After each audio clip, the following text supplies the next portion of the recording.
Which are volatile in steam. స్టీమ్లో అవి volatile అవ్వాలి.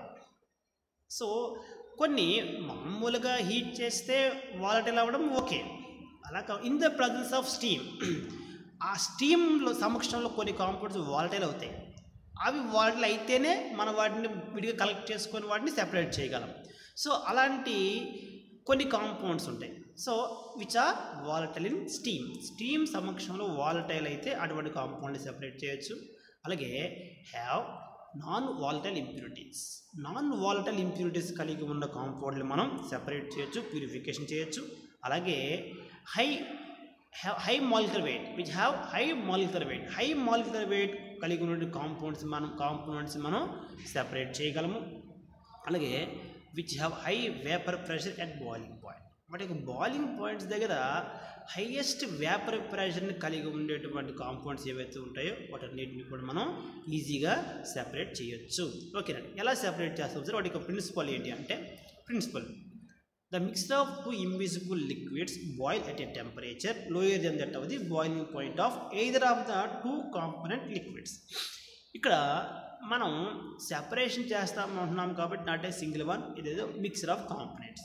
2 ఉండొచ్చు, 3 ఉండొచ్చు, కెరీన్ ఉండొచ్చు. అయితే the mixture of two immiscible liquids boil at temperature lower than that of the boiling point of either of the two component liquids. When the mixture is boiling, the boiling point will remain constant as long as మనము ఇక్కడండి ఆ రెండింటిని అసలు ఎప్పుడు వాళ్ళు బయటకు రాగలరు అంటే, ఎవరైనా ఎప్పుడు బయటకు రాగలంటే వాళ్ళకు బాయిలింగ్ పాయింట్ ఎప్పుడైతే రీచ్ అవుతుందో ఆటోమేటిక్గా వాళ్ళు వాలటైల్ నేచర్గా కన్వర్ట్ అయ్యి బయటకు వచ్చేస్తారు. ఇక్కడ ఏమంటున్నామంటే when the mixture is boiling, మా మిక్సర్ మనం బాయిల్ చేస్తున్నప్పుడు the boiling point will remains constant. A boiling point will remains constant as long as both liquids are present. As soon as one of the liquid is completely separated, the remaining liquid boils at temperature higher than that of the boiling point of the given mixture. ఈ point ఒకసారి జాగ్రత్తగా చూడండి. ఇప్పుడు 2 compounds ఉన్నాయి. 2 కాంపౌండ్స్ని నేను heat చేస్తున్నాను, boil చేస్తున్నాను.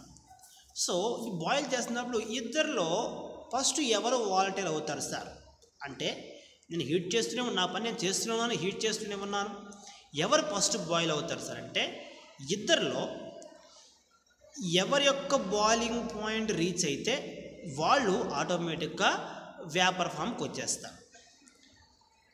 అంటే ఇప్పుడు వాడు వేపర్ ఫామ్కి ఒకడు వచ్చేసాడు అంటే, ఇంకొకటి రాలేదు అంటే, ఈ మిక్సర్లో రాని వాడికి ఇంకా వాడి యొక్క బాయిలింగ్ పాయింట్ని మనము రీచ్ అవ్వలేదు, ఇంకా వాడి యొక్క బాయిలింగ్ పాయింట్ మనం రీచ్ అవ్వలేదు. ఓకే, సో కాబట్టి ఒక్కసారి పాయింట్ వెనక్కి వెళ్ళి చూస్తే, the mixture of 2 immiscible liquids boil, రెండింటిని మనం బాయిల్ చేస్తున్నాం at temperature lower than that of the boiling point of either of the 2 component liquids.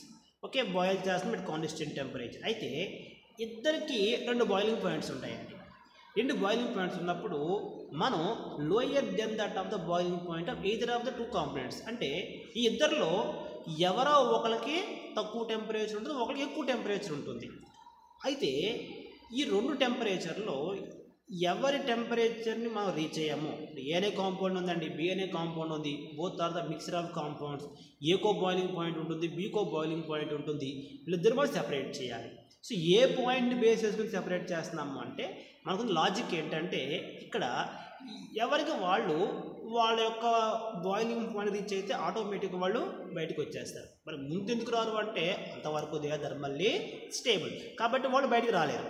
ఇప్పుడు మనం ఏమన్నామంటే, 2 కాంపోనెంట్స్ ఉన్నాయి, నేనేమో బాయిల్ చేస్తున్నాను, ఓ టెంపరేచర్ కాన్స్టెంట్గా పెట్టుకున్నాను. ఓకే, బాయిల్ అంటే temperature lower than the boiling point of the either of the 2 component liquids. ఇద్దరు ఎవరో ఒకరు బాయిలింగ్ పాయింట్కి రీచ్ అవుతాం, ఇంకొకరికి అంత టెంపరేచర్ రీచ్ అవ్వం. ఓకేనండి.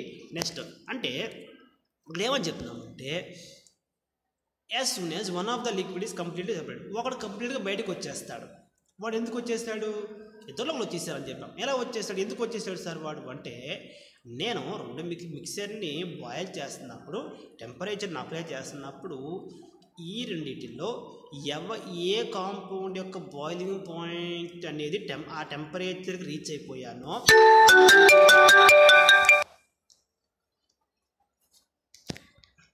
ఆటోమేటిక్గా ఆ కాంపౌండ్ వేపర్ అయిపోతుంది. రిమైనింగ్ కాంపౌండ్ రెస్పాండ్ కాదు. ఎందుకని సార్ అంటే ఇది ధర మళ్ళీ stable at that particular temperature. మరి ఏ అనే కాంపౌండ్ ఉంది, ఏ అనే కాంపౌండ్కి బాయిలింగ్ పాయింట్కి వచ్చేసేపాటికి అది ఇక నువ్వు ఉండమన్నా కూడా ఉండదు. ఎందుకంటే ఆ సందర్భంలో ఆ కండిషన్లో ఇట్ ఈస్ థర్మల్లీ అన్స్టేబుల్ కాబట్టి అది వేపర్ ఫామ్గా కన్వర్ట్ అయిపోతుంది. సో రిమైనింగ్ బి అనే కాంపౌండ్ లోపలే ఉండిపోతుంది. ఎందుకు ఉండిపోతుంది సార్ అంటే దాని యొక్క బాయిలింగ్ పాయింట్కి మనం రాలేదు కాబట్టి వాడు ఏంటంటే thermally stable at that particular temperature. Okay, దాన్ని ఏమని చెప్తున్నారంటే the remaining liquid boils at temperature higher than that of the boiling point of the given mixture. So మనం ఇచ్చినటువంటి ఈ కాంపౌండ్ వచ్చినటువంటి బాయిలింగ్ పాయింట్ కంటే కూడా ఇంకా ఎక్కువ టెంపరేచర్ మనం అప్లై చేస్తే కానీ ఆ బి అనేటువంటి వాడు కూడా బయటికి రాడు.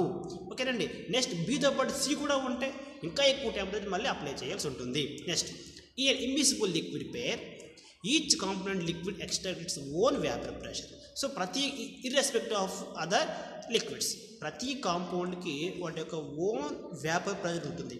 ఇంక వేపర్ ప్రెషర్ ఏం కాదండి, the pressure is developed at the vapour of the condition. ఏం లేదు, వేపర్ ప్రెషర్ అంటే మనం ఒక ప్రెషర్ డెవలప్ అవుతుందండి. ఆ డెవలప్ అయ్యేటువంటి ఆ ప్రెషర్ని వేపర్ ప్రెషర్ అంటారు.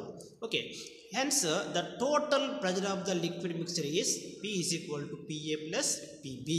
అంటే ఇక్కడ టోటల్ ప్రెషర్ ఎంత ఉంటుంది సార్ అంటే that is equal to PA plus PB. PA అంటే ఏంటి? సో P అంటే total pressure of the liquid mixture. మనం తీసుకున్న మిక్సర్ యొక్క total pressure P that is equal to the sum of the vapour pressures of the components A and B. అంటే ఈ రెండు తీసుకున్న మిక్చర్స్లో AB ఉంది అనుకున్నాం కదండి, ఆ ఏబీల యొక్క వేపర్ ప్రెషర్ ఎంతైతే ఉంటాయో ఈ సమ్ అనేది టోటల్ ప్రెషర్కి ఈక్వల్గా ఉంటుంది. Next point, as a result the vapor pressure of the immiscible liquid mixture is equal to atmospheric pressure at a temperature lower than that of the boiling point of the either of the two liquids. Hence, the liquid mixture boils at a temperature lower than that of the boiling point of the pure component liquid. As a result is the total vapor pressure of the immiscible liquid mixture. మనం తీసుకున్న రెండు components యొక్క mixer ఏది ఉందో వాటికి ఉన్నటువంటి vapour pressure అనేది is equal to atmospheric pressure. ఆ ప్రెషరు అట్మాస్ఫిరిక్ ప్రెషర్కి ఈక్వల్ అవుతుందట. ఇప్పుడు at a temperature lower than the boiling point of either of the two liquids. ఈ రెండు లిక్విడ్స్ యొక్క బాయిలింగ్ పాయింట్ కంటే కూడా తక్కువ టెంపరేచర్ దగ్గర అట్మాస్ఫిరిక్ ప్రెషరు ఆ రెండు కాంపౌండ్స్ యొక్క వేపర్ ప్రెషరు ఈక్వల్గా ఉంటాయి. సో ఎప్పుడైతే ఆ కండిషన్ ఉంటుందో hence the liquid mixer boils, ఆ మిక్సర్ బాయిల్ అవుతుంది at a temperature lower than that of the boiling point of pure component. So pure components అంటే కూడా ఆ విధంగా ఆ సందర్భంలో hence the liquid mixture boils at a temperature lower than that of the boiling point of the pure compound. మన separate pure compound వస్తాయి కదండి, ఆ ప్యూర్ కాంపౌండ్స్ అన్నమాట. నెక్స్ట్ ఇది మీకు అర్థం అవ్వాలంటే ఇప్పుడు దాకా చెప్పింది అర్థం అవ్వాలంటే ఎక్స్పెరిమెంట్ ఒకసారి చూడాలి. ఏం చెప్తుంది సార్ ఎక్స్పెరిమెంట్ అంటే the flask containing impure liquid is slowly heated. Okay, అది ఎంత ఒక ఫ్లాస్క్ ఉంది, ఇంతకుముందు చెప్పినట్టు రెండు మిక్సర్లు ఉన్నాయి, ఆ రెండు కాంపౌండ్స్ కలిపేసి మిక్సర్ వేసేసాను, హీట్ చేస్తున్నాను, slowly heated by steam generator. అంటే ఈ టెక్నిక్ ఏంటి సార్ అంటే ఇప్పుడు నేను ఒక స్టీమ్ని పంపిస్తాను. ఆ స్టీమ్ ఎలా వస్తుంది సార్ అంటే ఆ స్టీమ్ని జనరేట్ చేసేవాళ్ళు స్టీమ్ జనరేటర్ ఒకటి ఉంటుంది. సో స్టీమ్ జనరేట్ అవుతుంది, ఎవరి వల్ల వస్తుంది సార్ అంటే స్టీమ్ జనరేటర్ అనేది ఒకటి ఉంటుందండి. వాడు స్టీమ్ని జనరేట్ చేస్తే ఈ జనరేట్ అనేటువంటి స్టీము వెళ్ళి మనం ఏదైతే మిక్సర్ తీసుకున్నామో ఆ మిక్సర్లోకి వెళ్తుంది. ఆ మిక్సర్ని ఈ స్టీమ్ పికప్ చేసుకొని అక్కడ నుంచి కండెన్సర్లోకి వెళ్తుంది. కండెన్సర్లో నుంచి నీకు కాంపౌండ్ సెపరేట్ అయిపోయి అక్కడ నీకు ఈజీగా మరలా ప్యూర్ కాంపౌండ్ కింద వచ్చేస్తుంది. అదొకసారి చూద్దామండి క్లారిటీగాను. The flask containing the impure liquid is slowly heat చేస్తున్నాను by the steam generated. As and when the impure liquid starts boiling, లోపల ఉన్నటువంటి ఇద్దరు ఎవరో ఒకళ్ళు ఇంప్యూరిటీగా ఉంటారు కాబట్టి so impure liquid starts boiling. So boiling అవ్వడం మొదలెట్టింది. Steam pick up the pure liquid substance in the vapour state. ఇద్దరిలో ఒకళ్ళు బయటకు వస్తారు. Okay, so keeping the impurities in the flask అంటే ఫ్లాస్క్లో ఇంప్యూరిటీ ఉండిపోతుంది అన్నామండి. అంటే ఇప్పుడు ఏబి అనుకుంటే బి అనేవాడు ఇంప్యూరిటీ, నాకు ఏ అనే కాంపౌండ్ కావాలి అనుకుంటే బి అనే కాంపౌండ్ ఇంప్యూరిటీ కింద ఉంటుంది. సో ఫ్లాస్క్ ఉంది, ఫ్లాస్క్లో 2 కాంపౌండ్స్ ఉన్నాయి, 2 కాంపౌండ్స్లో నాకు ఏ కాంపౌండ్ కావాలి, బి అనే కాంపౌండ్ నాకు అవసరం లేదు. ఏని ఎలా తీసుకురావాలి బయటికి అంటే ఏం చేస్తున్నామంటే స్టీమ్ జనరేట్ చేసి ఆ స్టీమ్ని ఈ ఏ అండ్ బి అనేటువంటి కాంపౌండ్స్ ఉన్నాయి కదమ్మా, అందులోకి ఈ స్టీమ్ని పంపిస్తాను. స్టీమ్ని పంపించి హీట్ చేసినప్పుడు స్టీమ్ వెళ్తుంది, అట్ ద సేమ్ టైం ఈ 2 కాంపౌండ్స్ ఉన్న ఫ్లాస్క్ కూడా హీట్ అవుతుంది.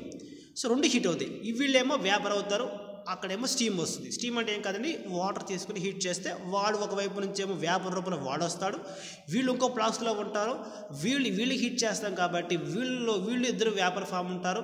సో వీళ్ళల్లో నేను స్టీమ్ ఎప్పుడైతే పంపించానో ఆ స్టీము పక్కనున్న ఫ్లాస్క్లోకి వచ్చి, డయాగ్రామ్లో చూద్దరు కానండి, పక్కనున్న ఫ్లాస్క్లోకి వచ్చి ఏ అనే కాంపౌండ్ పికప్ చేసుకుంటుంది. సో ఏ అనే కాంపౌండ్ని పికప్ చేసుకుని బి అనేటువంటి కాంపౌండ్ని వదిలేస్తుంది. Okay, so the vapour of the pure liquid along with steam. So with the vapor of the pure liquid మనకు కావాలి ఏరే కాంపౌండ్, దాని యొక్క అది వేపర్ ఫామ్లోకి వస్తుంది కదండి, హీట్ చేస్తున్నాం కాబట్టి ఆ వేపర్ ఫామ్లో pure liquid along with steam. So స్టీమ్తో పాటుగా ఎంటర్స్ ఇంటూ ద కండెన్సర్లోకి ఎంటర్ అయిపోతాయి. సో కండెన్సర్లోకి వెళ్ళిపోతే అక్కడ ఏం జరుగుతుంది, కండెన్స్. ఓకే, ఈ గ్యాస్ అంతా కూడా కండెన్స్ చేయబడి in the receiver. Okay, condense అక్కడ నుంచి రిసీవర్లోకి వెళ్ళిపోతుంది. So now the receiver contains pure liquid and water. So ఈ రిసీవర్లోకి వెళ్ళిపోయే వరకు ఏమైపోతుందంటే ఈ గ్యాస్ అంతా కూడా లిక్విడ్ అయిపోతుంది. సో లిక్విడ్ అయిపోయినప్పుడు స్టీమ్ ఏమో వాటర్, స్టీమ్ అంటే ఎవరో కాదండి వాటరే, మన కాంపౌండ్ ఏమో వేపర్ ఫామ్లో నుంచి కండెన్సర్లోకి వెళ్ళింది కాబట్టి అక్కడ కండెన్స్ చేయబడి మన కాంపౌండ్ ఏమో ప్యూర్ లిక్విడ్ అయిపోతుంది, ప్యూర్ కాంపౌండ్ అయిపోతుంది. వాటర్ ప్లస్ లిక్విడ్ 2 ఎవరికి వాళ్ళు నీకు స్టీమ్ రూపంలో ఉన్న వాటరు, వేపర్ ఫామ్లో ఉన్న లిక్విడ్ 2 కూడా మనకి లిక్విడ్ అయిపోతాయి. The pure liquid is then separate from the water with the help of separating funnel. Okay, so ఇప్పుడు 2 వాటర్ రూపంలో ఉన్నదేమో స్టీము, అలాగే ప్యూర్ కాంపౌండ్ 2 ఉన్నాయి కాబట్టి వీళ్ళిద్దరిని with the help of separating funnel help తీసుకొని మనం ఈజీగా సెపరేట్ చేసేయవచ్చు. ఓకే, స్టీమ్ ఏమో మన కాంపౌండ్ని తీసుకొచ్చింది, వాళ్ళిద్దరు వచ్చేసారు, వాళ్ళిద్దరిలో నుంచి మళ్ళీ నేనేం చేశానంటే వాటర్ని సెపరేట్ చేసేసాను. ఇది డయాగ్రామ్ అండి, ఇది మోస్ట్ ఇంపార్టెంట్ డయాగ్రామ్, జాగ్రత్తగా చూడండి. స్టీమ్ జనరేటర్, ఇది ఫస్ట్ డయాగ్రామ్ అండి. స్టీమ్ జనరేటర్, ఈ స్టీమ్ జనరేటర్ ఇది వాటరేనండి, వాటర్ని హీట్ చేస్తే స్టీమ్ అవుతుంది. ఆ స్టీము జనరేట్ అయినటువంటి స్టీము ఆ పైపు గుండా ఈ మన కాంపౌండ్లోకి వస్తుంది. కాంపౌండ్ టు బి డిస్టెన్స్ అనగా దీన్ని హీట్ చేస్తారు, 2 హీట్ చేస్తారు. అక్కడేమో స్టీమ్ జనరేట్ అవుతుంది, ఇక్కడేమో మన కాంపౌండ్ వేపర్ అవుతుంది. సో ఈ స్టీమ్ వచ్చి యువతల పక్క ఫ్లాస్క్లోకి వచ్చి ఇక్కడ నుంచి ఆ వేపర్ని పికప్ చేసుకొని అక్కడ నుంచి వాటర్ అవుట్లెట్లోకి వెళ్ళి అక్కడ నుంచి కండెన్సర్లోకి వచ్చి అక్కడ నుంచి అది మనకి ఈజీగా డిస్టిల్ అయిపోతుందండి. సో డిస్టిల్ అయిపోయి వాటర్కి వాటర్ ఉన్న అలాగే ఆర్గానిక్ కాంపౌండ్ ఈజీగా సెపరేట్ అయిపోతాయి. సో ఈ డయాగ్రామ్ మీరు జాగ్రత్తగా అబ్జర్వ్ చేస్తే మనకి ఈ టెక్నిక్ ఈజీగా అర్థమవుతుంది. తెలిసి అనదర్ డయాగ్రామ్, ఇది అదే డయాగ్రామ్ అండి, ఇంకో డయాగ్రామ్ కూడా పెట్టాను. ఈ డయాగ్రామ్ ఏంటంటే సెపరేషన్ ఆఫ్, ఎగ్జాంపుల్ చెప్తున్నాడు, separation of phenyl amine from the alkaline nitrobenzene reduction mixture. Okay, ఇది ఈ స్టీమ్ డిస్టిలేషన్ ద్వారా మనం ఇటువంటి ఎగ్జాంపుల్స్ అన్ని అనేకం తీసుకొని మనం ఈ విధంగా సెపరేట్ చేయవచ్చు. ఓకే అండి, ఈ ఎగ్జాంపుల్ చూస్తే మీకు ఈజీగా అర్థమవుతుంది. ఈ డయాగ్రామ్ కూడా జాగ్రత్తగా అబ్జర్వ్ చేస్తే మీకు ఇప్పుడు నేను చెప్పిన పాయింట్స్ అన్నీ కూడా అర్థమవుతాయి. స్టీమ్ను ఉపయోగించుకొని మనం సెపరేట్ చేసుకుంటున్నాము based on their volatility. Heat చేస్తే ఆ కాంపౌండ్లు వాలటైల్ అవుతాయి. ముందు మన స్టీమ్ని పంపించి ఆ వాలటైల్ అవుతున్నటువంటి ఆ కాంపౌండ్ని పికప్ చేసుకొని రెండు కలిసి కండెన్సర్లోకి వెళ్ళి అక్కడ కండెన్స్ చేయబడి మరలా ముందు కండెన్సర్లోకి వెళ్ళేటప్పుడు ఇద్దరు గ్యాసెస్ లోపల వెళ్తారండి. కండెన్స్లోకి వెళ్ళాక అక్కడ మళ్ళీ కండెన్స్ చేయబడి 2 లిక్విడ్ అయిపోతాయి. Water plus organic compound 2 liquids అయిపోతాయి. ఆ లిక్విడ్స్ అయినప్పుడు 2 మళ్ళీ వాటర్ దాంట్లో కలవదు కాబట్టి సెపరేటింగ్ ఫన్నెల్ ఉపయోగించుకొని లేకపోతే హీట్ చేయడం ద్వారాను వాటర్ని బయటికి పంపించేసేసి ఆ ప్యూర్ కాంపౌండ్ని మళ్ళీ తిరిగి గెట్ చేసుకోవచ్చు. సో ఈ విధంగా మనము ప్యూరిఫికేషన్ ఆఫ్ కాంపౌండ్ని చేయొచ్చు, అలాగే కాంపౌండ్ని సెపరేట్ చేయొచ్చు, ప్యూరిఫికేషన్ కూడా చేయొచ్చు. ఓకేనండి, this is about steam distillation. Thank you.